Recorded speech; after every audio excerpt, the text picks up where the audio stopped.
Louvado seja nosso Senhor Jesus Cristo, para sempre seja louvado. Irmãos e irmãs, estamos caminhando junto com Jesus, e o Senhor hoje entra em sua terra natal, a cidade de Nazaré. Vemos Jesus entrando na sinagoga e ensinando a todos a lei. Aqui, Jesus entra em um dia de sábado. Esse trecho das Escrituras do Evangelho de Marcos está também relatado nos outros evangelhos de Mateus e Lucas. Sobretudo em Lucas, nós vemos esse acontecimento da vida do Senhor descrito com mais detalhes. É justamente nesta ocasião em que Jesus ele vai abrir um pergaminho do profeta Isaías e ele vai mostrar que nele se cumpre a profecia que diz: o Espírito do Senhor está sobre mim. Ele é o Messias ungido, enviado pelo Pai. Então, nós temos aqui no Evangelho de Marcos a reação dos conterrâneos de Jesus. A reação primeira é de admiração. Eles já estavam tendo notícia dos prodígios que Jesus estava realizando em várias cidades, tanto é que em outro evangelho, no Evangelho de Lucas, eles pedem que Jesus realize entre eles aquilo que eles tinham feito em Cafarnaum. Mas essa admiração, essa espécie de espanto, eles ficam chocados com a autoridade de Cristo e com os seus milagres. Essa admiração se transforma rapidamente em rejeição. Os conterrâneos de Jesus o rejeitam. E ali, Jesus não pode realizar muitos milagres porque eles se tornam incrédulos. Ou seja, no grego aqui, a palavra do evangelho é apistes. Eles não conseguem confiar, eles não conseguem depositar a sua lealdade na palavra do Senhor que lhes é dirigida. Então, eles aparentemente conheciam a Deus, aparentemente conheciam Jesus entre eles. Tanto é que dizem: não é este o filho do carpinteiro? Ou seja, Jesus cresceu entre eles. Não estão aqui os seus irmãos entre nós? Não é ele o filho de Maria?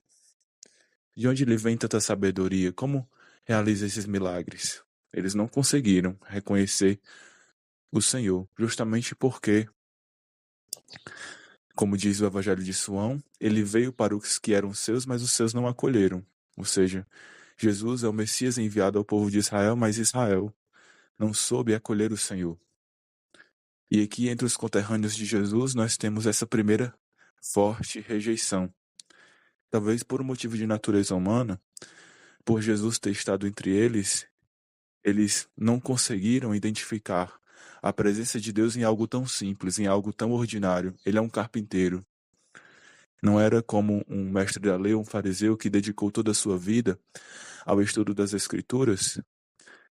Então, ele é um carpinteiro e dele vem uma sabedoria nova acerca da lei. E eles não conseguem identificar isso, não conseguem ver em Jesus o enviado do Pai. Tanto é que eles depreciam Jesus: de onde vem este? Não é ele o carpinteiro?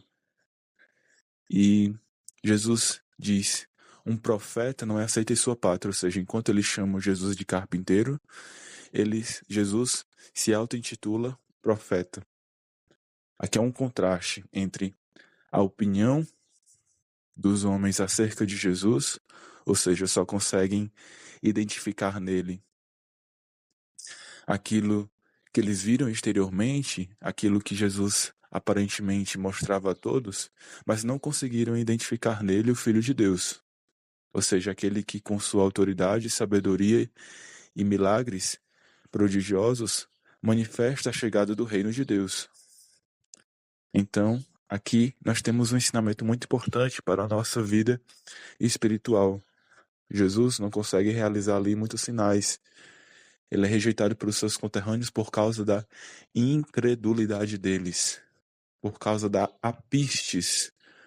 No grego, apistes, a falta de confiança, a falta de comprometimento, de lealdade com a palavra de Deus, dirigida a eles. Por causa da incredulidade, da falta de fé, como nos diz o Evangelho de Marcos. Assim também na nossa vida espiritual, muitas vezes temos grande dificuldade, somos cegos para a presença de Deus em nosso cotidiano.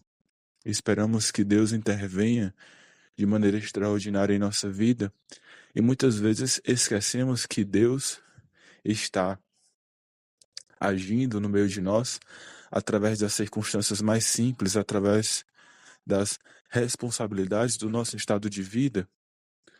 Jesus havia estado entre eles, mas eles não reconheceram Jesus, porque não conseguiram se ater à palavra de Deus que lhes falava no ordinário. Não conseguiram identificar Deus nas coisas mais simples. Ele é o carpinteiro, ou seja, Jesus passou a maior parte de sua vida trabalhando em uma vida oculta e escondida, para só depois, por um tempo determinado, começar a realizar a sua pregação pública e anunciar explicitamente a obra da salvação. Jesus passou a maior parte da sua vida agindo de maneira comum, de maneira natural e ordinária.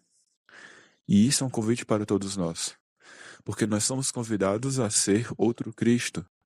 Nós somos convidados a viver a santidade no cotidiano, nas coisas simples do dia, reconhecermos perante o Senhor a sua presença em nossa vida, reconhecer o nosso chamado natural nas coisas simples, no nosso estado de vida, nas obrigações que se nos aparecem através das circunstâncias de cada dia.